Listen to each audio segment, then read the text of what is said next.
તમને રસગુલ્લા ભાવે કે ગુલાબ જાંબુ? આ બંને પેલા ડબ્બામાં આવે છે. રસગુલ્લા અને ગુલાબ જાંબુના ડબ્બા હોય ટીનના. અલગ અલગ મીઠાઈની બ્રાન્ડ્સ વાળા ટીનના ડબ્બા બનાવતા હોય છે. હવે એક વખત મને મન થયું રસગુલ્લા ખાવાનું. રસગુલ્લા એવી મીઠાઈ છે ને કે એકવાર તમને મન થાય ને એટલે નજર સામે તમને દેખાય સફેદ સફેદ રસગુલ્લા ચાસણીથી ભરપૂર. હજુ મને મન થઈ ગયું એટલે હું તો પેલો ડબ્બો લઈ આવ્યો ટીનનો. ખરી કસરત હવે શરૂ થઈ. ડબ્બા પર ઇન્સ્ટ્રક્શનમાં એવું લખેલું કે એની પર જે નોબ આપેલો છે ત્યાંથી ડબ્બો ખુલશે.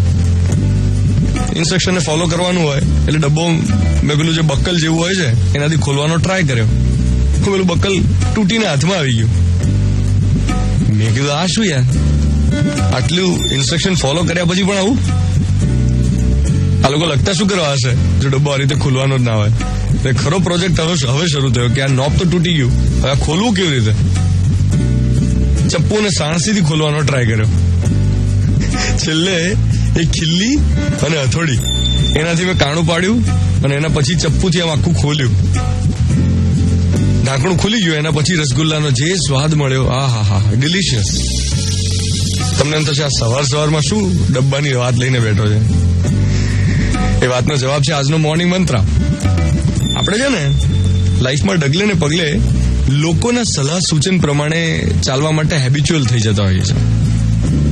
મે be because we do not want to take a risk of Fehling.